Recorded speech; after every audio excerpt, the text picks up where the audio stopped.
tous les amateurs d'extraordinaire et d'imprévu, à toutes celles et à tous ceux qui lisent le journal aussi pour y trouver des histoires, Pierre Véry et Maurice Renaud présentent Faits divers, une émission réalisée par Pierre Billard.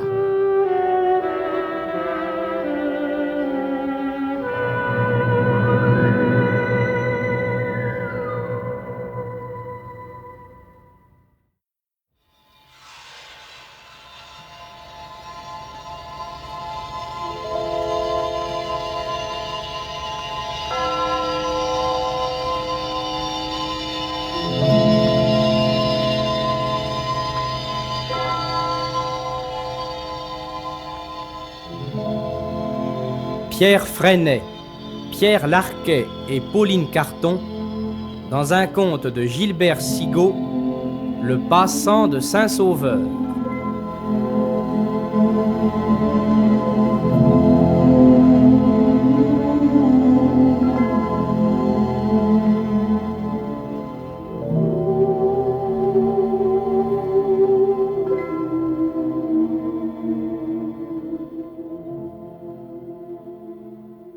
Il était 4 heures de l'après-midi quand l'homme sortit du bois. Il était vêtu d'un manteau gris et portait une petite valise. De taille moyenne, maigre et très pâle, il semblait avoir 70 ans environ. Pendant un long moment, il parut hésiter à s'engager sur la route. Tirant une carte de sa poche, il s'orienta. Route numéro 13, depuis Canzo jusqu'à Saint-Sauveur. Ben voilà, c'est bien ça. Un carrefour avec une croix à ma droite. Ah ben là, là c'est Saint-Sauveur. Trois grandes cheminées et la gare à ma gauche. Il n'y a pas à s'y tromper. Oh, quel curieux paysage. Et quel désert! Un paysage curieux? Non. 100 coins de France ont ces plaques de forêt, ces haies, ces champs et ces villages paisibles que l'hiver endort. Ici, la neige est tombée et il fait froid. Jusqu'à l'horizon, tout est blanc. À Saint-Sauveur, une cloche sonne. Et les notes étouffées volent au-dessus des champs. Il n'y a plus d'oiseaux. Dans le silence ouaté de l'hiver, l'homme commence à suivre la route. Il marche vite malgré sa valise. 6 kilomètres au moins, cette route qui se met à monter. Le train est à 5h10, il n'y a pas de temps à perdre. Oh, d'ailleurs, t'as pas à te plaindre. C'est toi qui l'as voulu, alors. Mais avance. Avance. Quel silence, et comme ma voix résonne. Quelle paix sur ce morceau de terre.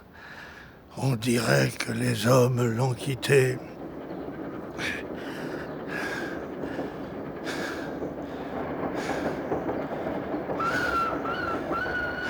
Non, les hommes sont là, je le sais, derrière leurs murs et près du feu, ou dans les trains. Ils se cachent parce qu'ils ont froid. Et moi aussi, j'ai froid. Et je n'avance pas. L'homme était couché dans le fossé.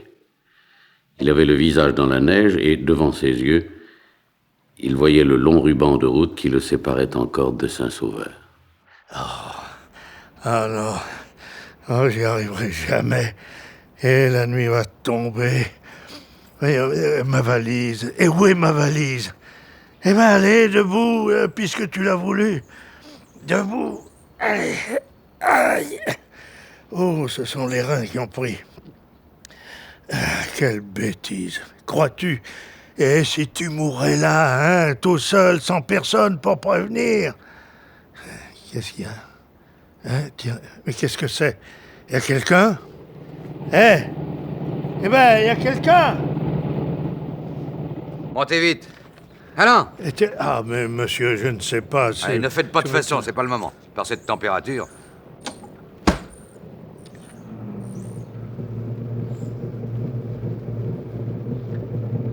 Monsieur, je n'ai pas l'honneur de vous connaître, mais je vous assure que vous n'êtes pas raisonnable.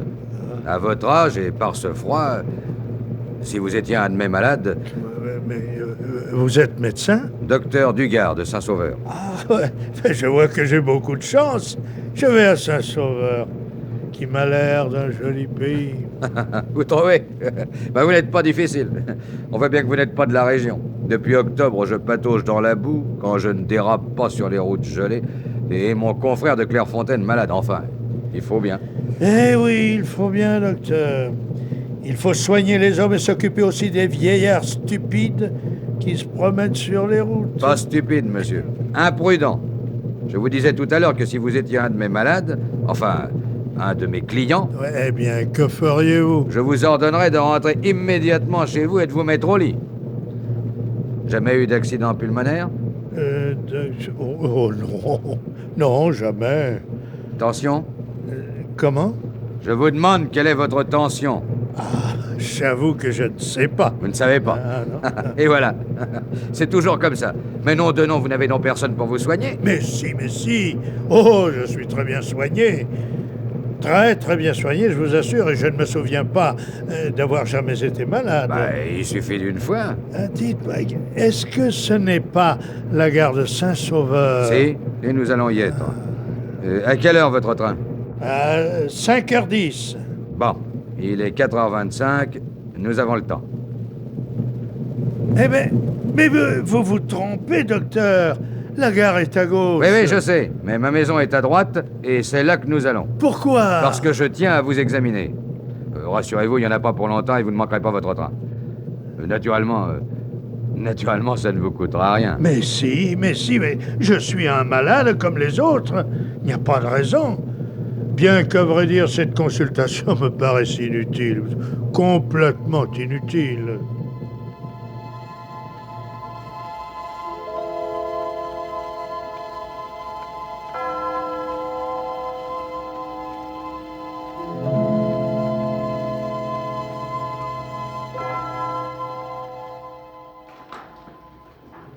Ah, Noémie. Docteur, Les clients? Entrez, monsieur, Oui, entrez. merci, docteur. personne, docteur, mais monsieur le maire vous a demandé 2 fois au téléphone. Il a dit que c'était pour le dispensaire. Encore une histoire avec l'infirmière, naturellement. Ces deux-là ne s'entendront jamais. Allez, suivez-moi, monsieur. Oui, je vous suis, docteur, merci. L'homme regardait autour de lui avec curiosité. La petite maison du docteur Dugard était chaude, les carreaux rouges de l'entrée brillaient, et Noémie, une petite dame vêtue de gris, regardait avec désapprobation les pieds du visiteur. Le docteur avait posé ses pieds sur des patins d'étoffe et glissait. L'homme n'osa pas essayer, malgré les regards de Noémie, s'il allait encore tomber. Entrez dans mon cabinet, monsieur. Merci. Merci, pardon, docteur. Noémie, Oui. apportez-nous des grogues. Bouillants. Ah, bouillant, il n'y a rien de tel que de marcher dans la neige pour attraper du mal aussi. Et pour salir les parquets. C'est un vieux dragon. Tout à fait comme dans les romans, hein? Eh oui, comme dans les romans. Bon, et maintenant, enlevez votre veste et votre chemise. L'homme se déshabilla. Le docteur Dugard avait pris son stéthoscope et se penchait. Comptez 33, 33, 33. Oui, 33, 33, 33. Bon, toussez maintenant. Fort. Plus fort. Merci. Merci beaucoup. Est-ce que je peux me rhabiller? Oui, mais tendez votre bras que je prenne votre tension. Là.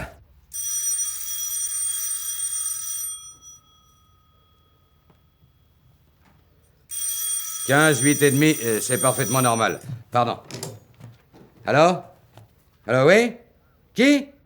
Ah oui, Colin, je vois. Bonjour, monsieur Colin. Eh bien, qu'est-ce qui se passe? Hein? Depuis une demi-heure? Et après. Mais qu'est-ce qui vous a raconté ça, monsieur Colin? Mais sûrement pas la sage-femme, voyons.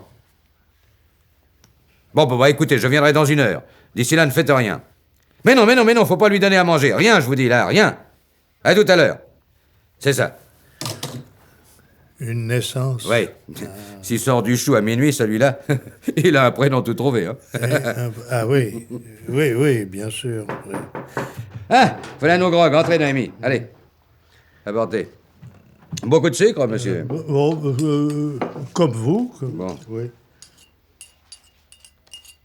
Ah. Voilà, eh bien, à votre santé, monsieur. Merci puisque beaucoup. votre santé est celle d'un jeune homme. Oui, merci bien.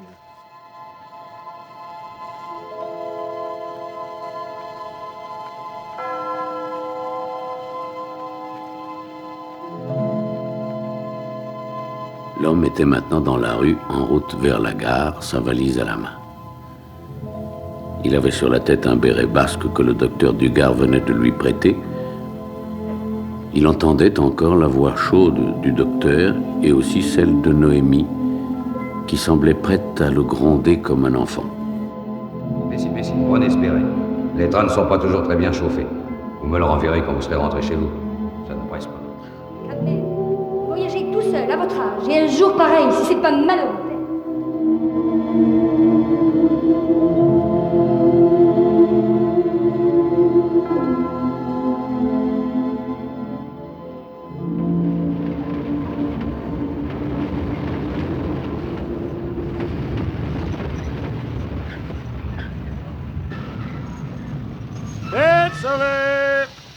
Tête sauvée.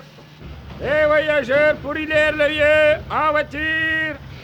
Et là, grand-père, Voilà, grand-père avait la valise, là. Attendez un peu que je vous aide. que vous êtes Tenez, gentil, montez, merci, là. Merci beaucoup.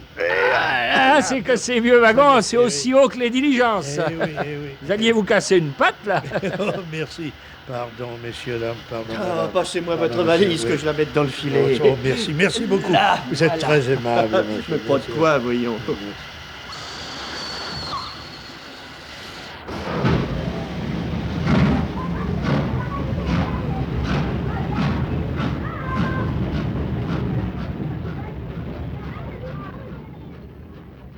Peu après le départ, l'homme ferma les yeux.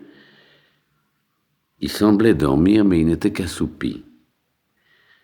Il pensait au docteur Dugard, à Noémie, et un petit sourire passait sur ses lèvres. Autour de lui, dans le compartiment, il n'y avait que 3 personnes. Un grand gaillard, celui qui lui avait pris sa valise des mains pour la mettre dans le filet, une grosse dame en noir, et un petit garçon aux yeux vifs dont les pieds ne touchaient pas le plancher. Tous 3 regardaient l'homme qu'ils croyaient endormi.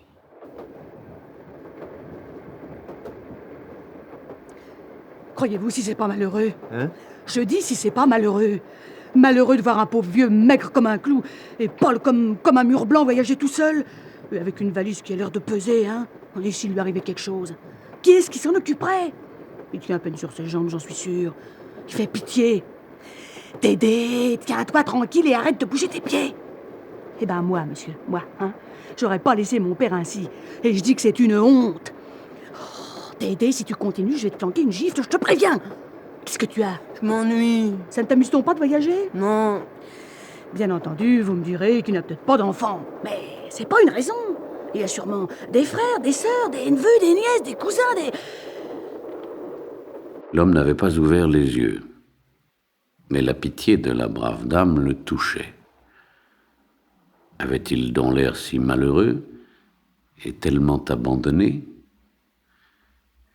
Subitement, il eut envie de se lever ou de se tourner vers la dame et lui dire « Vous savez, madame, le docteur Dugard de Saint-Sauveur vient de m'examiner et il me trouve en très bonne santé. » Mais non, bien sûr, il n'allait pas dire ça. Il serait obligé d'engager une conversation, on lui demanderait son nom. Impossible. Il ne pouvait que se taire dans son coin, les yeux fermés. Au dehors, c'était la nuit. Le train coupait des champs de neige que les lumières des wagons faisaient sortir de l'ombre le temps d'un éclair. Des bois aux arbres nus, de grands morceaux de terre blanche se succédaient, pas une maison, pas un être vivant. Après une bonne heure de trajet... Tiens, voilà Hilaire-le-Vieux qui approche. Oui, on va descendre, grand-mère. Oh non, voyons. Descendre à Hilaire-le-Vieux dans ce trou perdu? Qu'est-ce que nous y ferions? Ah, nous arrivons Ah, Hilaire le Vieux. Et oui, dans 5 minutes. C'est là que vous descendez? Oui, oui. C'est un joli pays, n'est-ce pas? Oh oui, alors, cet été avec Victor... Tais-toi, Dédé. C'est un joli pays. On voit bien que vous n'êtes pas de la région, monsieur. Des fermes à moitié enterrées tant elles sont vieilles. Une mairie qui ne tient pas debout. Et même pas de curé à l'église parce qu'il n'y a pas assez de paroissiens. Ah, mais il y a bien un hôtel, au moins. Pensez-vous? Un hôtel. Ah, c'est bien ennuyeux. Et où est-ce que je vais dormir? On ne vous laissera pas à la rue, allez. Non, ça on vous laissera pas coucher dehors. Je vous passerai votre valise, monsieur. Ah oui, merci. Ne vous en occupez pas. Bon. Il faudra faire attention en descendant. Ah, pourquoi? C'est haut, ces wagons-là. Oui, je sais. Oh, comme les diligences. Grand-mère, qu'est-ce que c'est qu'une diligence? Une vieille automobile, enfin, une automobile sans moteur si tu préfères, avec des chevaux pour la traîner. Combien de chevaux? T'as fini de poser des questions stupides, oui? Tenez, monsieur, allez donc en face de la gare au Café de l'Espérance. Ah oui. La mère Le Lièvre a 2 chambres pour les voyageurs. Merci. Elle les loue pas pour l'hiver d'habitude, mais on ne sait jamais. Oui, merci. L'homme descendit du train et tendit les bras vers le compartiment d'où on lui passa sa valise. Avec son visage sans couleur et son corps maigre autour duquel le pardessus flottait, il avait l'air plus abandonné que jamais. La dame en noir, de pitié, haussa les épaules, l'homme sourit au petit garçon et s'éloigna sur le quai. Et naturellement, il n'y a personne pour l'attendre. Dédé, attention à tes doigts. Et là-bas, monsieur, dites à la mère Le Lièvre que vous venez de la part de Mme Mouchet, de Lanzan. Elle me connaît. Dites bien, hein, la Marie Mouchet de Lanzan.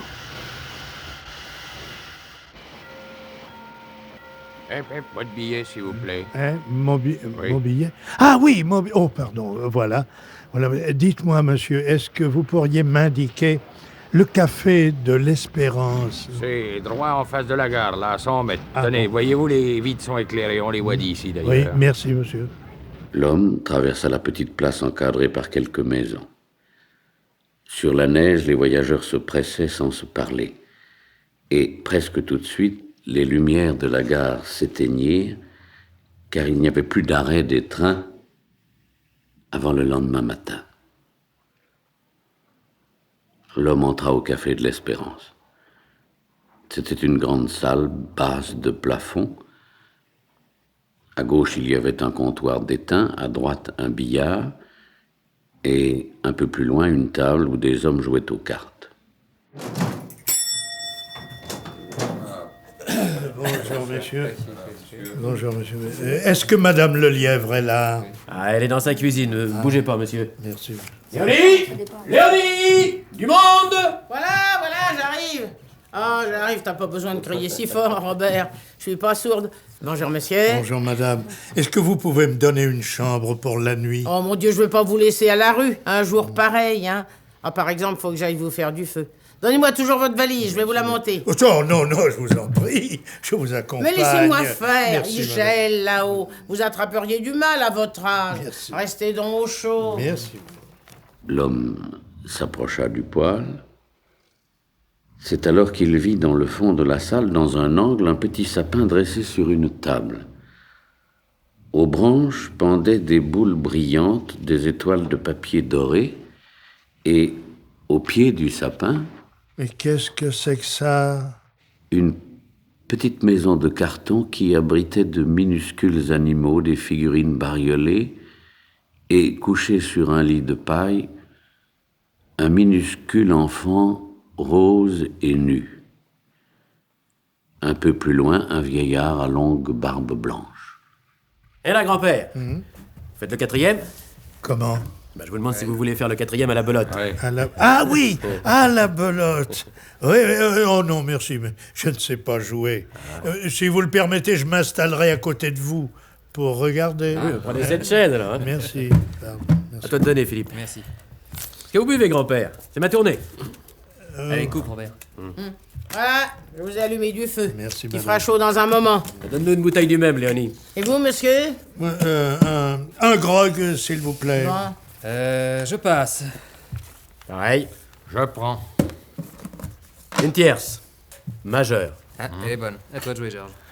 À tout. Tenez, voilà votre grog, monsieur. Ah, à propos, je vous ai pas demandé votre nom. C'est pour m'enregistrer. Eh bien, mettez... Mouchet Joseph. Oh, c'est un nom du pays, ça. Vous seriez pas parent des Mouchets de Lazenant, par hasard? Ce sont des cousins. Oh, des cousins éloignés. Très éloignés.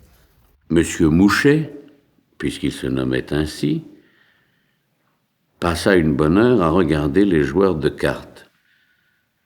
De temps en temps, Léonie venait jeter un coup d'œil dans la salle, puis elle regagnait sa cuisine d'où venaient des odeurs de volaille rôtie que Monsieur Mouchet et ses nouveaux amis, les amateurs de belote, humaient avec des airs gourmands. Au dehors, Hilaire le Vieux dormait. Monsieur Mouchet se sentait peu à peu envahi par une sorte de torpeur. C'était pas désagréable. Il fermait à demi les yeux et les bruits, les voix, lui parvenaient comme amortis.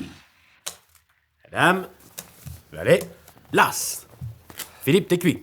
Dis donc, toi, pourquoi t'as pas pris sur le 10 tout à l'heure? J'ai pris avec le 9, où est-ce que tu as les yeux? Oh, il pense à autre chose, tu vois pas, non?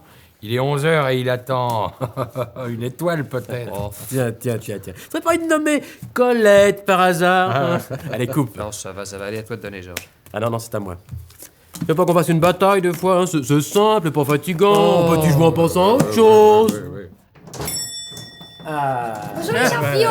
Voilà, toi. Colette. Viens, Colette. Voilà le Père Noël. Bonjour, madame. Non, mademoiselle. Bonjour, monsieur. Je te présente Monsieur Mouchet, un ami. Tu t'assieds avec nous, hein? Ah non, je vais aider Léonie. Ah, t'arrives, toi. Bonjour, ma tante. Aide-moi à mettre la table. Ouais, combien de couverts? Eh ben, les 4 hommes et nous 2, ça fait 6. Vous êtes des nôtres, hein, monsieur Bouchet, naturellement. Oui. Poliment, Monsieur Mouchet se défendit. Il voulait dîner à part et ne pas déranger, mais Madame Lelièvre avait du caractère et Monsieur Mouchet dut s'incliner. On le plaça à la table du réveillon entre Philippe et Colette. Monsieur Mouchet, passez-moi votre assiette. Un morceau pas trop gros, s'il vous plaît. Oh, Philippe, les verres sont vides, alors tu le gardes pour demain, Voilà, c'est ton voilà. œuvre, hein? Oh, merci, non. Non, oh, merci. Mais je ne boirai jamais tout ça. Allons, laissez-vous faire. Ça, vous prendrez votre régime demain. Hein? Et si je suis malade, le docteur Dugard me soignera. Vous le connaissez? Oui, c'est un vieil ami. Vous n'auriez pas fait vos études ensemble, par hasard?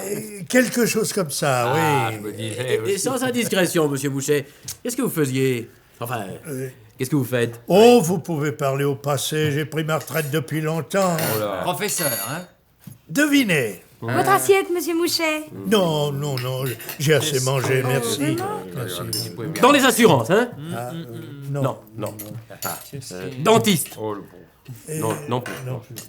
Eh ben alors dans les affaires, commerçants? Non plus. Bah alors moi je vois pas ça. Oh, moi j'ai dîné, militaire. Oh non. Oh non, moi je me représente pas du tout monsieur Mouchet en uniforme. Pas du tout. Eh bien, c'est pourtant ça, enfin, quelque chose comme ça. Ah, vous voyez? Bravo Colette. Je l'avais dit. Eh ben à votre santé les amoureux. Eh ben allez Philippe, embrasse-la, c'est permis, allez. Il était minuit. De verre de Chablis en verre de Châteauneuf, de champagne en marc du pays, Monsieur Mouchet avait bu un petit peu tôt. Ça ne se voyait pas, mais lui le sentait très bien. Il flottait agréablement, tout en dodelinant de la tête, et personne ne faisait attention à lui. Georges et Robert étaient en train de s'expliquer sur les dernières élections. Colette et Philippe se disaient des mots que Madame Lelièvre écoutait en souriant. Oh, que j'ai sommeil. Madame Lelièvre, si vous le permettez, je vais aller me coucher. Je n'ai pas l'habitude. Je vous ai mis une bouillotte dans votre lit. Oui. Avez-vous besoin d'autre chose? Mais non, c'est très bien comme ça. Alors, bonne nuit à tous. Bonne nuit, monsieur Mouchet. Vous nous laissez déjà. Bonsoir monsieur Mouchet. Bonsoir, monsieur Allez, Mouchet. allez, bonne nuit. À demain, monsieur Mouchet.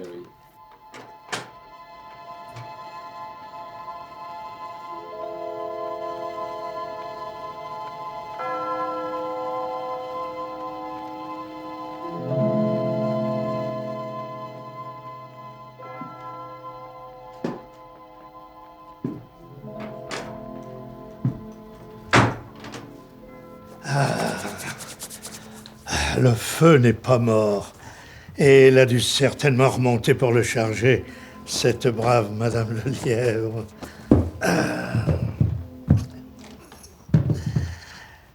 Sacré Monsieur Mouchet. Oh, sapristi, quelle heure est-il? Eh ben, j'allais rater le rendez-vous. Voyons, ma valise. Et où est-ce qu'elle a mis ma valise? Ah oui, dans l'armoire. Dans l'armoire.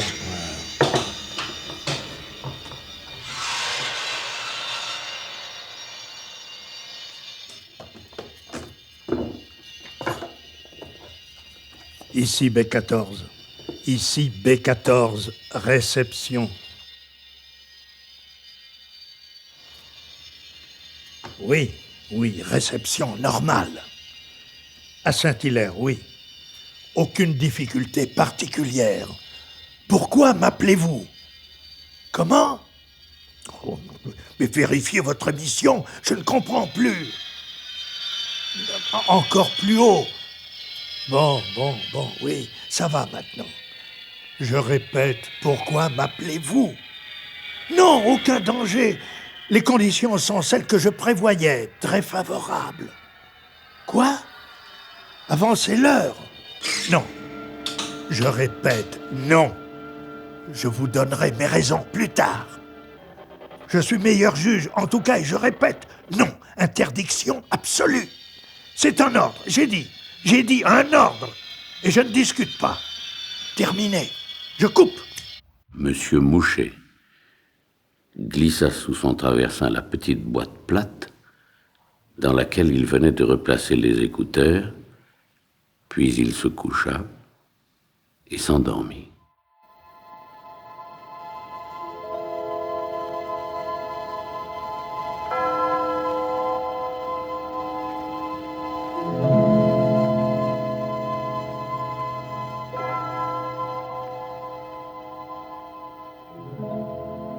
Quand il se réveilla, le feu brûlait dans la cheminée car Madame Lelièvre, levée à 7 heures, l'avait rallumé. Et Monsieur Mouchet n'avait rien entendu.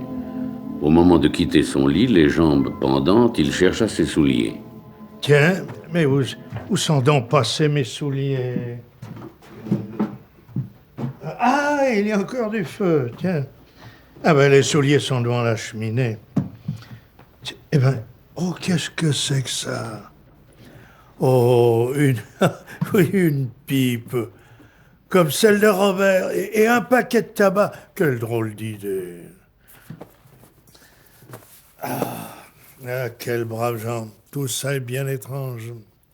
Ah ben, que je n'oublie pas ma pipe.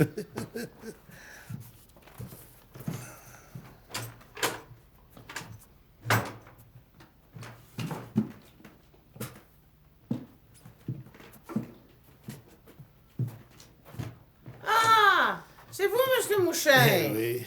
Oh, déjà levé, vous auriez dû faire la grasse matinée, il est à peine 9 heures. Mais quoi? Vous descendez votre valise? Vous partez? Eh oui, ma bonne Madame Lelièvre, il le faut absolument. Le train pour Saint-Sauveur... Mais il est à la demi. Vous avez le temps de déjeuner, moi je vous laisserai pas sortir le ventre vide. Vous avez vu le thermomètre? 5 au-dessous. On se croirait au Moyen-Âge. Qu'est-ce que je vous sers? Du café? Oui, si vous voulez. Asseyez-vous là près du feu. Moi, j'en ai pour 5 minutes. Mais Monsieur Mouchet resta debout. Il regardait autour de lui comme s'il avait voulu graver dans son esprit le décor banal du café de l'Espérance. Et puis, il avait sorti de sa poche un petit objet noir, pas plus gros qu'une boîte d'allumettes, et il le promenait devant lui en appuyant sur un bouton. Ah, mais j'allais oublier l'arbre et la petite maison. Voilà. Eh ben, monsieur Mouchet. Comment? Vous regardez ma crèche? Oh, elle est pas bien belle. Mais il me semble qu'il me manquerait quelque chose si elle n'était pas là. Tenez, buvez votre café et mangez ce morceau de tarte. Merci, Madame Lelièvre. Vous êtes beaucoup trop gentille. Mais non. Dites-moi, madame, j'ai trouvé ce matin dans mes souliers... Oh, ça n'est rien, ça c'est rien, n'en parlons pas. D'ailleurs, c'est une idée de Colette. Elle m'a dit, il n'y a pas de raison pour que ses souliers restent vides. Et comme il est tout seul... Il faudra lui dire merci de ma part.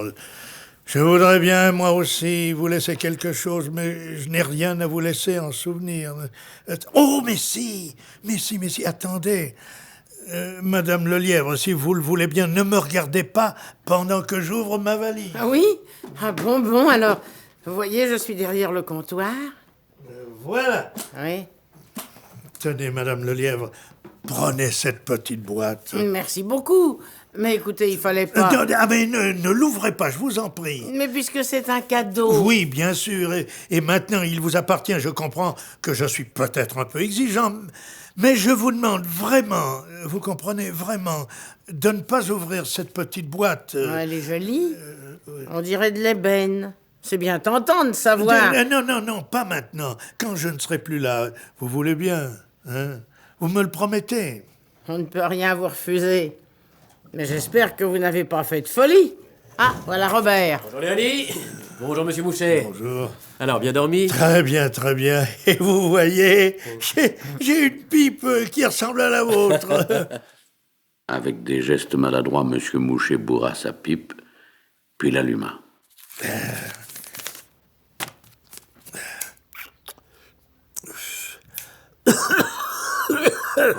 Oh, c'est très bon, c'est excellent. Eh ben, cet après-midi, je vous apprends à jouer à la belote. Mais c'est qu'il s'en va, Robert. Déjà? Oui. Oh, bah, c'est dommage, je peux pas rester un jour de plus, non? Non, ce n'est pas possible. Mais c'est dommage, c'est bien dommage. Moi aussi, j'aurais bien voulu. On aurait pu faire une belote à 4, là, bien tranquillement.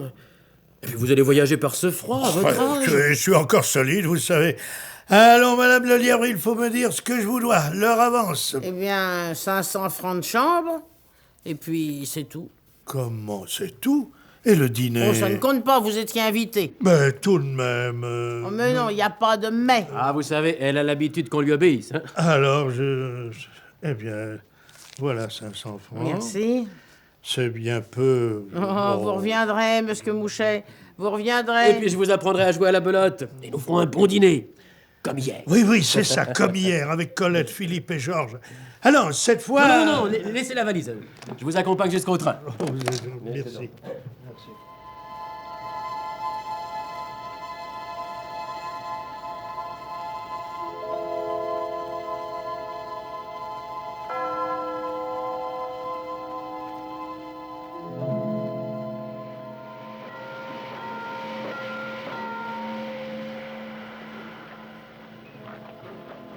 Alors bon voyage, monsieur Mouchet. Merci. Au revoir. Au revoir. Adieu les joueurs de cartes. Adieu Madame Lelièvre.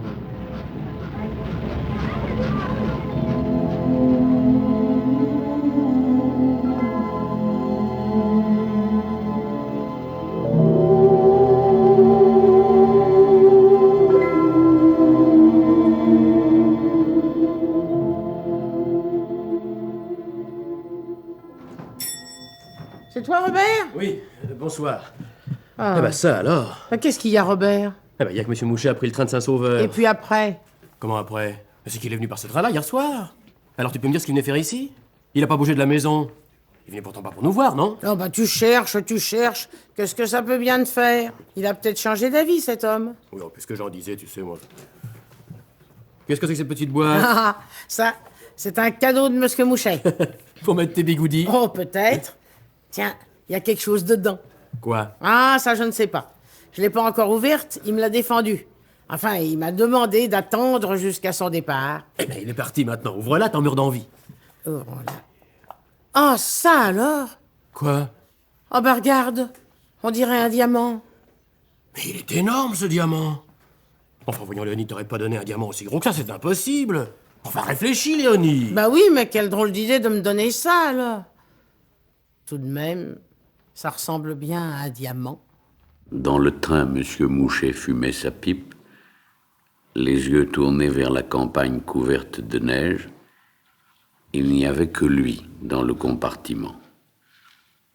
Le trajet lui parut bien court.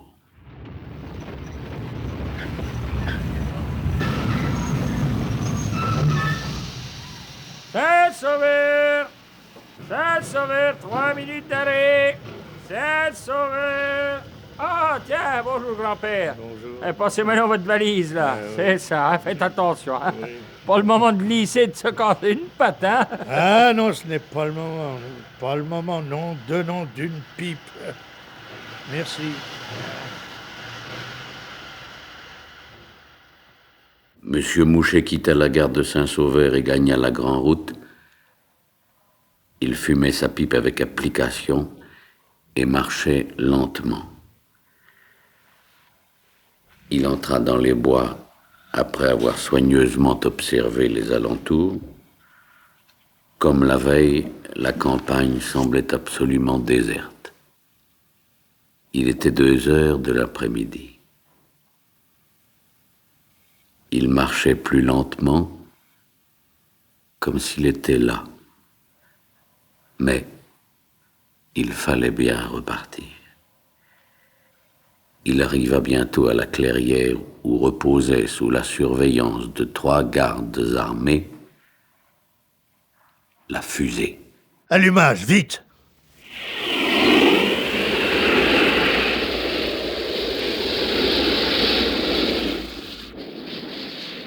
Saint-Sauveur, sa campagne blanche avait basculé d'un coup comme s'il n'avait jamais existé. Et M. Mouchet, avec un soupir, prit sa pipe et la boit. Je n'aurai jamais assez de tabac pour le voyage.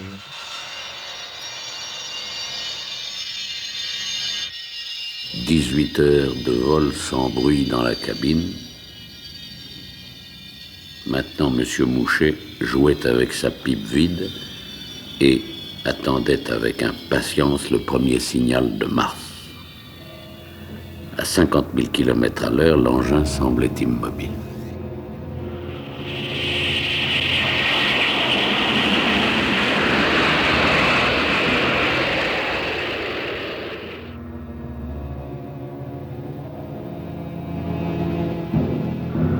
Ici 4B. Ici 4B. Entrons dans cyclone d'arrivée. Vitesse 54 000. 53. 52. 51. Recevons vos signaux. Ici Mars. Ici Mars. Prenons relais pour arriver. Piste 237.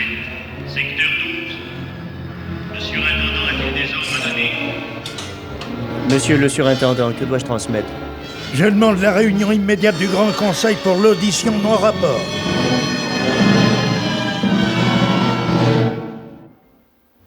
Il a une drôle de tête, le surintendant, aujourd'hui. Je ne sais quelle tête tu ferais, toi, si tu revenais de la Terre. Tu sais ce qu'on dit? Il paraît que la guerre est décidée. Moi, je trouve qu'on a raison.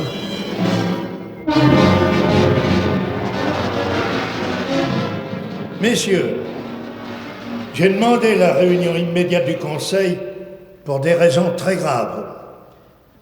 La mission que je viens d'effectuer sur la Terre avait pour but de préparer, sur le terrain que nous avions choisi, notre premier débarquement.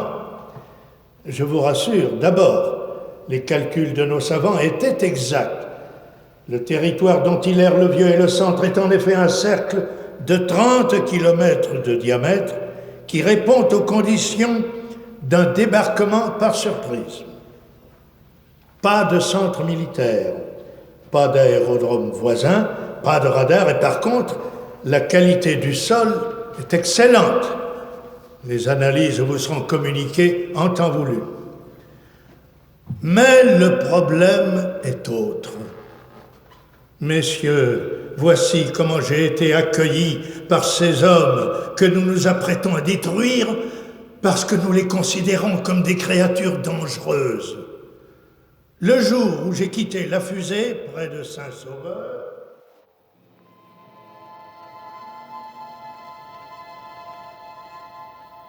êtes-vous convaincu? Quant à moi, je m'oppose formellement à l'idée d'une guerre de destruction. Monsieur le surintendant, 3 autres enquêteurs sont arrivés. Voulez-vous qu'on les entende immédiatement? Certainement. Voyons, vous, où avez-vous été débarqué? En Suisse. Comment avez-vous été accueilli? À peu près comme vous, monsieur le surintendant. Par exemple, dans le village où j'étais, les enfants m'ont mis une barbe et ont dansé autour de moi. Curieux. Vous n'avez pas été surpris de constater une différence entre ce que vous avez vu et les rapports des enquêteurs précédents? Si, justement. Tenez par exemple. Attendez, au suivant. Où étiez-vous? En Italie, dans une ville qu'on nomme Naples. Et je dois dire que j'ai été accueilli encore mieux que vous. Oh, ça m'étonnerait. Je vous assure. Mais passons au suivant. En Angleterre. Je vous demande la permission de dire que c'est moi qui ai été le mieux accueilli. Écoutez-moi.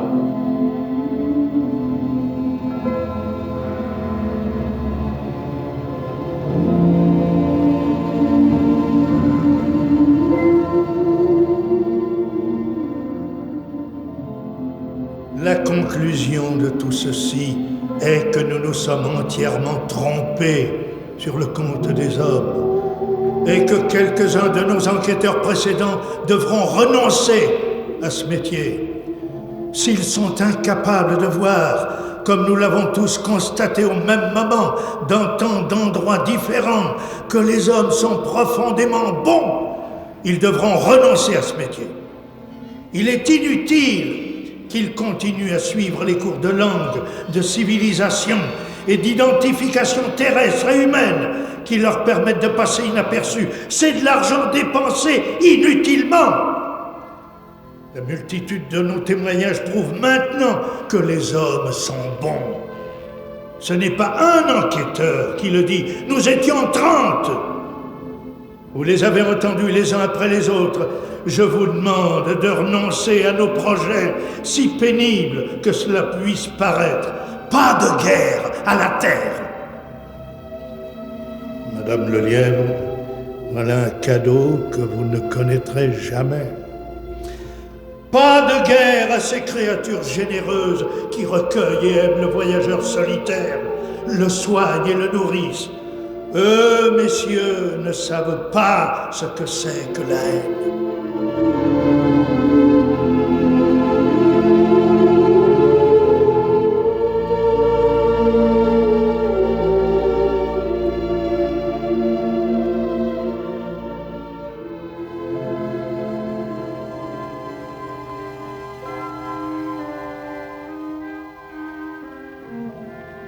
Le passant de Saint-Sauveur, conte radiophonique de Gilbert Sigaud, avait pour interprète Pierre Freinet, le récitant, Pierre Larquet, l'homme, Pauline Carton, Madame Lelièvre, avec Geneviève Morel, Pierre Leproux, Michel Dumur, Marie-Jeanne Gardien, Henri Virlogeux, Louis Velle, Yves Duchâteau et Pierre Delbon. Bruitage, Gabriel de Rivage. Prise de son, Jean Godet. Opérateur, Charles Marier.